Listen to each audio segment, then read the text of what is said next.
आज ये कोई शक्ति प्रदर्शन नहीं है। आज सिर्फ हमने जनता तक ये बात पहुंचानी है कि कैसे आपके अधिकारों को छीना जा रहा है। आप धूप में, आप धुंध में, ठंड में, गर्मी में खड़े होकर पोलिंग बूथ पर लाइन में लगकर वोट डालते हो कि ये मेरा पसंदीदा नेता है, मैं इसको अपने हल्के से विधानसभा भेजूंगा तो अच्छे कानून बन के आएंगे, मेरे इलाके का काम होगा।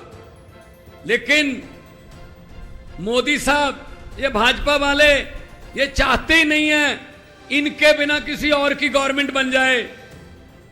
अगर चुनाव से भाजपा की गवर्नमेंट किसी राज्य में नहीं बनती तो ये उपचुनाव से बना लेते हैं। उसके 25 खरीद लो, 30 खरीद लो, फिर दोबारा उपचुनाव करवा लो, बाई इलेक्शन करवा लो, फिर कह दो राज्यपाल को सुबह 4 बजे जगा लो, जी ओथ सेरेमनी है, एक बार मुख्यमंत्री को ओथ दिलवा दो, बाकी बाद में देख लेंगे। ये चल रहा है। बीजेपी, भारतीय जुगाड़ू पार्टी, ये जुगाड़ करते रहते हैं कोई ना कोई। तो उसी तरह से दिल्ली में सरकार है, आप लोगों ने वोट डाले, मुख्यमंत्री अरविंद केजरीवाल जी हैं, तो अगर वो काम ही नहीं कर पाएंगे, अगर वो अफसरों को ऑर्डर नहीं दे पाएंगे, अगर वो किसी भ्रष्ट अफसर की बदली नहीं कर पाएंगे, उनको सस्पेंड नहीं कर पाएंगे, तो सिस्टम कैसे चलेगा? तो सिस्टम कैसे चलेगा? ये कहते ही नहीं, हमारा ही बस अधिकार होगा। ये अकेला दिल्ली की 2 करोड़ जनता का सवाल नहीं है, देश की 140 करोड़ जनता का सवाल है। दिल्ली में हर प्रदेश का आदमी रहता है, यहां कर्नाटक से लोग भी रहते हैं, बंगाल से भी रहते हैं, पंजाबी भी रहते हैं, यूपी से भी रहते हैं, उत्तराखंड से, पूरे देश से दिल्ली में लोग बसते हैं। दिल्ली देश का दिल है। तो इनकी यह हिम्मत कि ये सुप्रीम कोर्ट का फैसला पलट दें कि नहीं जी अरविंद केजरीवाल की चलने नहीं देंगे। अब ये दरियाओं को रोका नहीं जा सकता मोदी जी, दरिया अपना रास्ता खुद बनाते हैं, हुकूमत वो करते हैं। ये आज का इकट्ठ देखकर अरविंद केजरीवाल जी, मैं आपके लिए बोल रहा हूं कि हुकूमत वो करते हैं जिनका दिलों पर राज होता है। यूं कहने को तो मुर्गे के सर पे भी ताज होता है। आप दिलों पर राज कर रहे हैं, इसीलिए इस 42 डिग्री टेम्परेचर में लोग आए हैं। अभी 15-20 हजार लोग आ रहे हैं रास्ते में, बसें बहुत दूर दूर तक खड़ी हैं। ये प्यार है, ये अरविंद केजरीवाल जी के लिए, ये आम आदमी पार्टी के लिए आपका प्यार है। इसी प्यार की वजह से हमारे हौसले बुलंद हैं। हम पूरे देश में गए, जहां जहां गए आप लोगों के अधिकारों की बात की और हमें समर्थन मिल रहा है। ये ऐसा कपिल सिब्बल जी, ये तो फिर भी चलो इन्होंने कर रखा है कि एलजी है, ये फुल स्टेट है पंजाब। हमारा राज्यपाल हमें बजट सेशन बुलाने की इजाजत नहीं दे रहा था, हमें सुप्रीम कोर्ट आना पड़ा, जी बजट सेशन बुलाने दो। सुप्रीम कोर्ट ने कहा बजट सेशन होगा, इजाजत दो। बजट सेशन के पहले 4-5 दिन पहले मंत्रिमंडल की मीटिंग होती है, जो सरकार की प्राप्तियां होती हैं, उपलब्धियां होती हैं, वो लिखकर गवर्नर को दी जाती हैं कि मेरी सरकार ने ये किया, मेरी सरकार ने ये किया। तो उसने कहा हाउस में आके, कहता मैं इसमें मेरी सरकार नहीं कहूंगा। मैंने कहा फिर किसकी सरकार है? कहता माई गवर्नमेंट नहीं कहूंगा। मैंने कहा जी मुझे सुप्रीम कोर्ट जाना पड़ेगा फिर दोबारा।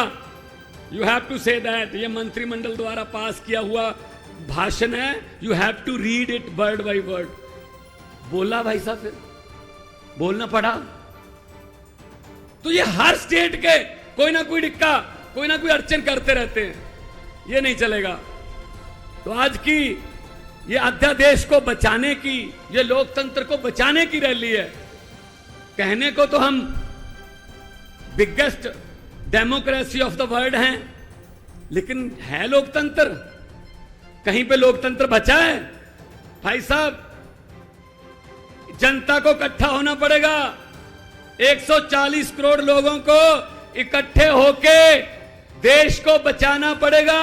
ये देश शहीद आजम भगत सिंह, राजगुरु सुखदेव, चंद्रशेखर आजाद, अशफाकुल्लाह, सुभाष चंद्र बोस, हजारों शहीदों ने कुर्बानियां लेके ये देश लेके दिया था। ये किसी के बाप की जगीर नहीं है कि मैं ही इस पे राज करूंगा, मैं ही इस पे राज करूंगा। ये देश 140 करोड़ लोगों के पुरखों ने लेके दिया है, बुजुर्गों ने लेके दिया तसीहे झेल के। ये अपने आप को मालिक समझने लगे हैं, ये अपने आप को समझते हैं हम ही राज करेंगे। अगर 140 करोड़ जनता समय पे, बस समय क्या रह गया भाई साहब, 1 साल रह गया। अगर 140 करोड़ जनता ये तय कर ले कि हमने देश को बचाना है तो देश बच जाएगा। वरना ये मीडिया वाले खड़े हैं, दिखाना है दिखा दो, वरना चलो आने का शुक्रिया, चलो ये कैमरे लेके तो आ गए, चलो चलाना ना चलाना तो इनके बॉसेस का काम है, कम से कम हमारी तरफ मुंह तो कर रखे कैमरों के। ये इतने अहंकारी हो गए हैं बीजेपी वाले। अगर ये 2024 में जीत गए, ये संविधान बदल देंगे, उसके बाद इलेक्शन नहीं होंगे देश में। प्रधानमंत्री जी हमारे नरेंद्र पुतिन बन जाएंगे, नरेंद्र मोदी की जगह। उन पुतिन ने भी ये कर रखा है कि 35 साल में ही रहूंगा राष्ट्रपति। ये आने वाला नरेंद्र पुतिन है। आप देश को जागना पड़ेगा।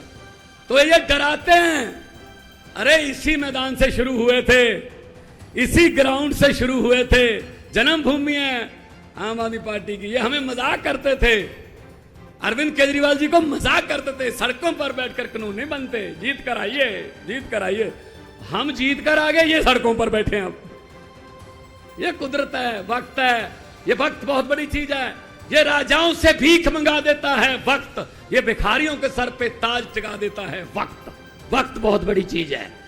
ये हमें जेल में डालकर तोड़ना चाहते हैं, हमारी टीम तोड़ना चाहते हैं। इनको मैं यही कहूंगा कि हम वो पत्ते नहीं जो शाख से टूटकर गिर जाएंगे, हम वो पत्ते नहीं जो शाख से टूटकर गिर जाएंगे।